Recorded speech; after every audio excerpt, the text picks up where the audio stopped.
नमस्कार मित्रों, one way classes में आपका बहुत बहुत स्वागत है। जैसा कि आप लोग जानते हैं कि आज़ादी से पहले हम लोग अंग्रेज़ों के अधीन थे, तो अंग्रेज़ों के बनाए हुए कानून से हम लोग शासित होते थे। तो बहुत पहले से ही जब अंग्रेज़ों के अधीन हम लोग थे, तभी से जो है कई भारतीय लोग जो है यह मांग कर रहे थे कि भारत के लिए जो संविधान बने वो भारतीयों द्वारा बनाया जाए। तो सर्वप्रथम बाल गंगाधर तिलक ने इस बारे में बात कही।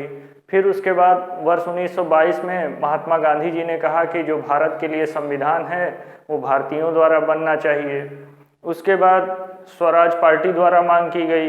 फिर कांग्रेस के फैजपुर और त्रिपुरी सम्मेलन में भी इस बात की मांग की गई कि भारत के लिए एक संविधान होना चाहिए। आइए हम लोग देख लेते हैं संविधान सभा के बारे में। तो संविधान सभा का जो निर्माण हुआ है वो किस मिशन के तहत हुआ है? कैबिनेट मिशन के तहत। किस मिशन के तहत? अगर आपसे यह प्रश्न पूछा जाता है कि भारत के लिए जो संविधान बना है या जो भारत का संविधान है वो किस मिशन के तहत बना, तो कैबिनेट मिशन के तहत। कैबिनेट मिशन के तहत ही जुलाई 1946 में संविधान निर्माण करने के लिए जो है चुनाव किए गए। तो चुनाव किए गए, उसके बाद हर प्रांतों से जो है प्रतिनिधि चुनकर आए। अंबेडकर के संदर्भ में एक प्रश्न पूछा गया है कि अंबेडकर जो है कहाँ से चुनकर आए थे। तो देखिए, जब संविधान सभा के लिए चुनाव हुआ था तो अंबेडकर कहाँ से चुनकर आए थे? पूर्वी बंगाल से। लेकिन जब वर्ष 1947 में भारत का विभाजन हो गया, पाकिस्तान बन गया, तो उसके बाद उनकी सीट चली गई पाकिस्तान में।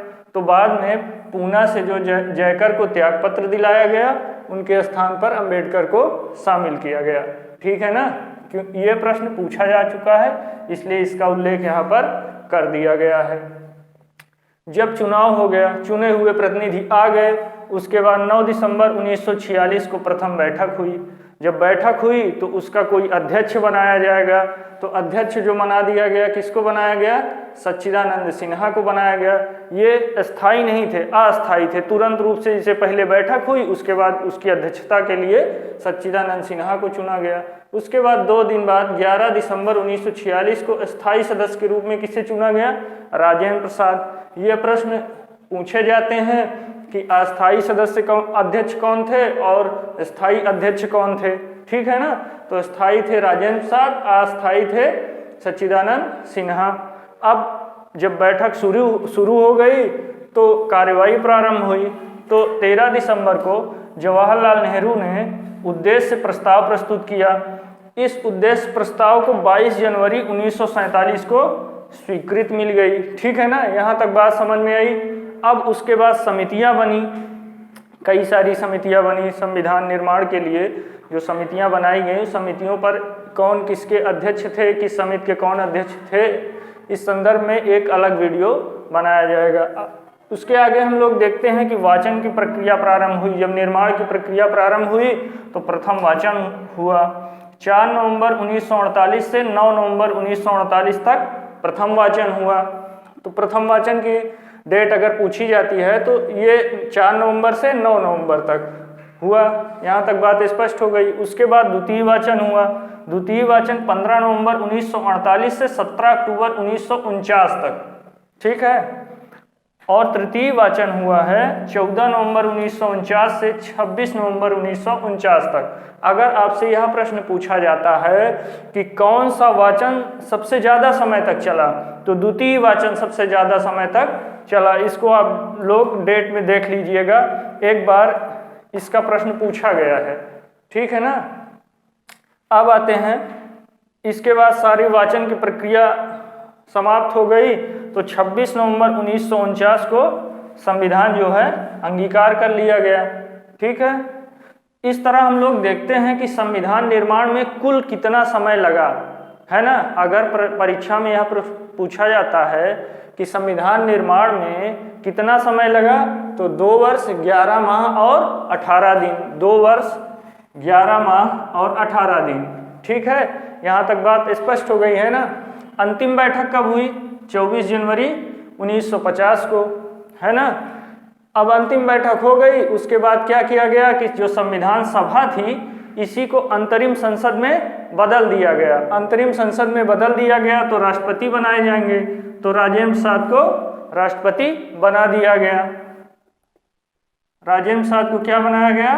राष्ट्रपति बनाया गया, क्योंकि उस समय चुनाव नहीं हुए थे। चुनाव तो बाद में हुए 51-52 में ना, जो आम चुनाव हुए थे वो कब हुए? 51-52 में। तो जो संविधान सभा थी, इसी को ही मतलब भारत का शासन चलाने के लिए इसी संविधान सभा को ही संसद बना दिया गया, ठीक है ना।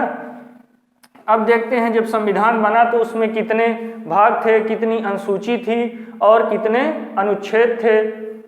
तो 22 भाग थे, 8 अनुसूची थी और 395 अनुच्छेद थे। तो यह प्रश्न परीक्षा में पूछा जाता है कि मूल संविधान में, यानी संविधान जब बना तो कितने अनुच्छेद थे?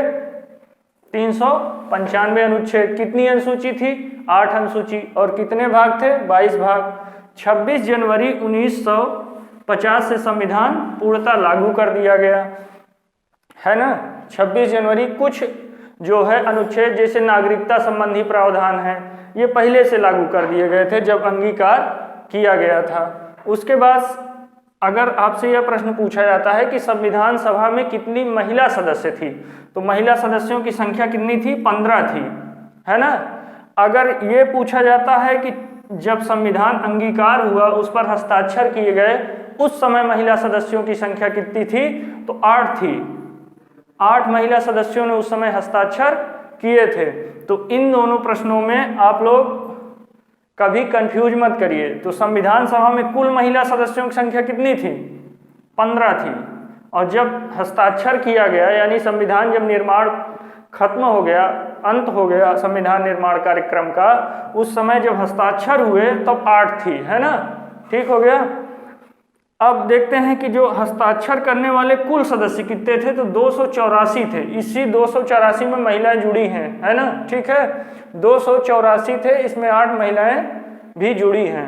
तो कुल सदस्य जो है 284 थे, कुल महिला 15 थी और हस्ताक्षर कितने किए थे? 8 ने।